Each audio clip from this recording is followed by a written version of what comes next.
All right, I'm gonna move this thing out and make room so I can work on the cupola roof this weekend. This is a hopper for a job that I'm working on.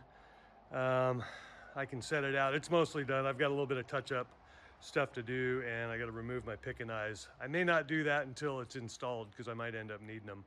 I didn't film the layout or any part of this job, although that would probably been the interesting part. I just don't feel like the fabrication videos get many views. It's a lot of work for, just a few bucks, and I seem to get enough footage elsewhere on interesting stuff, and we'll just skip some of this stuff some of the time. All right, let me move some trucks.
All right, we will start working out some more of the details on this, and I just went and picked up the copper.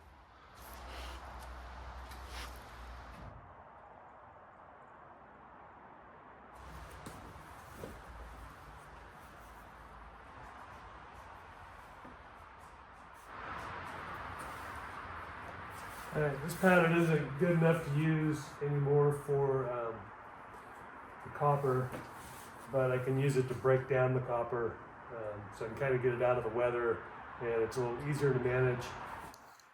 Yeah, 46 and a little change, and if I'm hanging over an inch, so I have something to turn under to crimp to, that'll be an inch here, so that's exactly 48. I should check the copper. So I could probably make that work if I'm careful. If I can get 8.5 off those ends. I have other copper, but if I can use the whole sheet, it would be better.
Inches. One side needs to be 1 3/8, the other side needs to be 1 7/8, but it's better just to work it out to where you're both the same and they're a little bit long. So 2 inches will work, and I can trim it from there.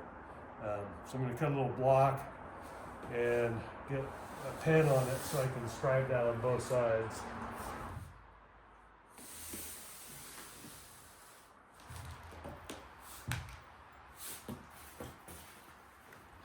Alright, probably doesn't show up that well. I'm going to have to clean it up down here just because of the angle of the block I was using. Forced the line away from where it needed to be, but everything in the higher part, the top 2/3 is pretty good, so I'll work on that.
All right, these are for clips for holding the roof down.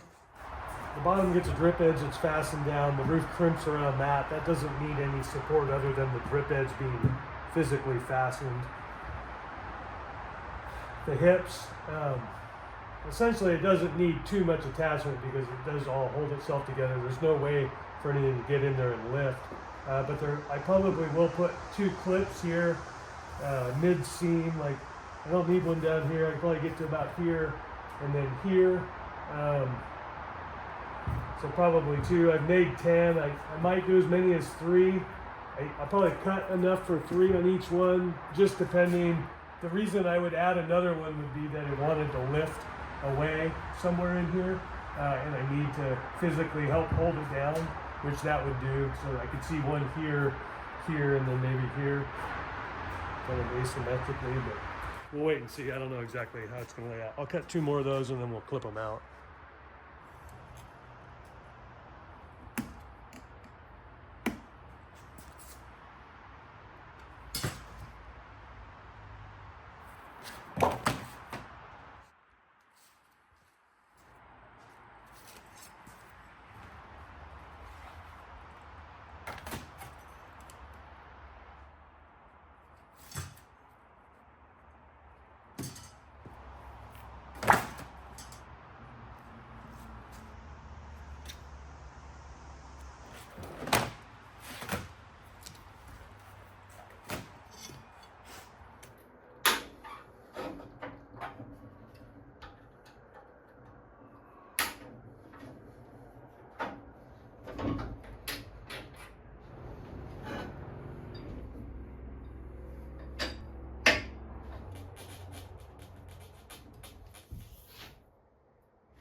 Okay, that's started.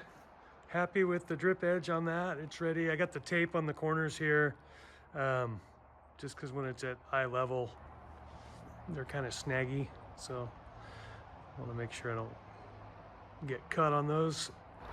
I started shaping the top of the finial, working it together slow, just kind of working with gloves over round surface. And I should be able to get that to come around, so I'll work on that a little bit more. I don't know if I'll end up having to anneal it to get it all the way, but I can torch it. And it doesn't have to be polished because we're gonna patina the whole project anyway at the end, so I can get it as dirty as I want, and it'll all cover up.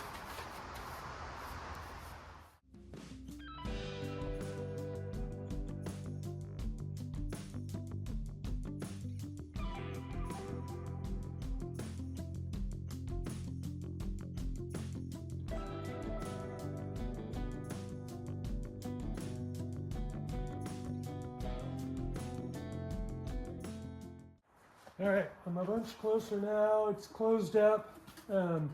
Pretty happy with that. Definitely needs some tuning. I'm not done. I realized I kind of got ahead of myself. I was going to tin these before I closed it up, but I think if I let go of everything, I should be able to clean and get that fluxed and everything. My candle mold stake here is a little short to get too far in there, but I could probably use a piece of rod. I also have a wooden fid inside I can slip in there to work this out. I was actually surprised that this part went as well as it did. I think if I did it again, I probably wouldn't kink that as much in the break as I did, but I can tap it out and it'll be fine. Okay, this is that bigger one that I made that I didn't like on there, and so I made a paper pattern more along the lines of what I wanted to see, which is 3.5 OD, and so then I made a second one out of copper. I like it better, so I'm going to go ahead and get it cleaned up and soldered together.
All right, this ball showed up and was not as pictured, but it's okay. It's almost better because I did want that rim around it. I went ahead and marked center of each hemisphere, so I have a mark in there. I drill a pilot hole. I'm gonna run the unibit in there. I have another reamer if I need to make it a little bit bigger. I need to get this 3/4 water line through there. It's 7/8 OD. And then this here, it's a float valve, or a float, it's a valve float. That's 1/4 20 tapped, so it could be the end of a shut-off arm. So I think probably the best bet is to cut that flush and sort of dress it out instead of trying to open the ball up. I'm not sure exactly how they have that in there, but I think I can hide it, and then I'll put it to the back of the cupola along with the seam on the spire, so none of it is really visible. So that was too much.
Yeah, that's just right. Or just right enough. That'll work. You can see the taper of that cone picks up a lot better than that other one with the, makes this a more believable curve. And the ball is just about right. I think whatever that ball feels like out of scale right now, that once the corner ribs are on from the copper, it'll balance it all out. Super. Okay, let's get that put together.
Probably a good angle somewhere. I've been working on projects this week that I haven't been filming, and I just was out of the habit. So I picked up again on this and started putting the copper on, cutting it out. I started form fitting. I got this far. I'll film the process of the other ones as I go, but it's a good spot to pick up here, because what I've got is, you'll lay the pattern, scribe the pattern, bend the bottom edge, so I have a dead stop, something to go off of on this lip under edge. And then I've over corrected here. I've rolled these edges up. They're a little over bent, but I've also over crimped them. So what I'm going to do is I'm going to dolly that out, and you'll see it drop back down. But it being over curved, it allows you to kind of check the fit along the way here. and how that's going to lay down. I have a little swoop at the bottom. I probably ought to crimp a little more there, but everything else, looking through, there's no gaps until you get to about here, and so I just need to dolly this down. I'll do that real quick.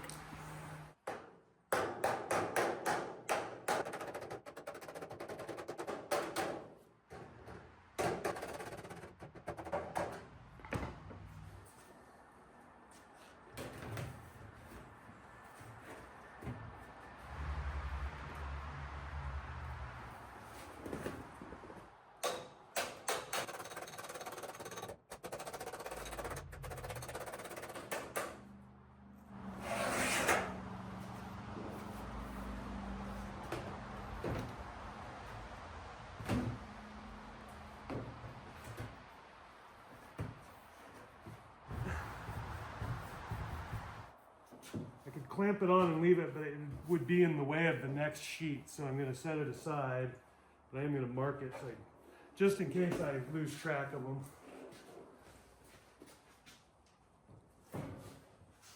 So there's one more thing I wanted to share. When I made the pattern with the cardboard, I did not have the drip edge on. I added an inch past my pattern to curl around the drip edge. But what I neglected to figure in was that the drip edge is also an inch out. So I needed to make it that inch bigger, plus an extra inch to circle around, because I have an inch of, about an inch and an eighth of overlip here for this piece to crimp on the bottom edge, because that's what's holding it. As a single piece, that's all it needs there, with a couple of clips up the side, and then it's basically a cap at that point over the form. I guess the moral of the story is, for me and the way I work, that giving myself a little extra, even though it would mean I would have to trim it later. I could have given myself more, and I probably would the next time, but by giving myself extra, I pulled myself out of a 1 inch error anyway, so I'm good with it.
So far so good. That will stitch right up.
All right, so you can see right there we got a parallel, fairly close curve laying in there. Crimping it more there isn't going to make it go in, so we've got to open it up down here a little bit to make it fall into place. So let's see if I can show that.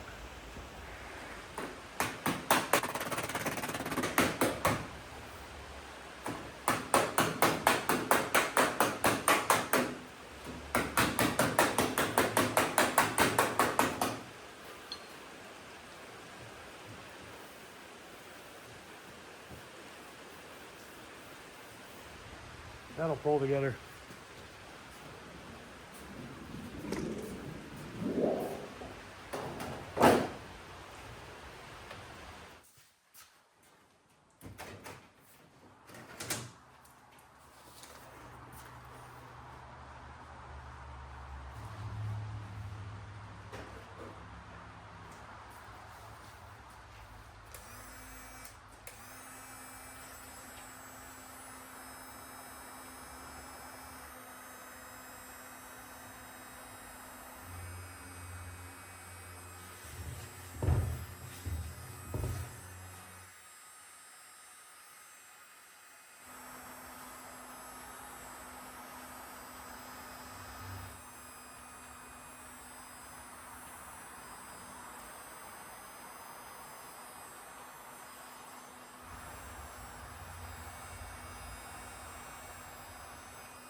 All right, I'm gonna call it there for now. It feels like dinner time. A little dark out there. I'm gonna check around the bottom, put some tools away, cook some dinner, and start pinning it all together tomorrow. Stay tuned.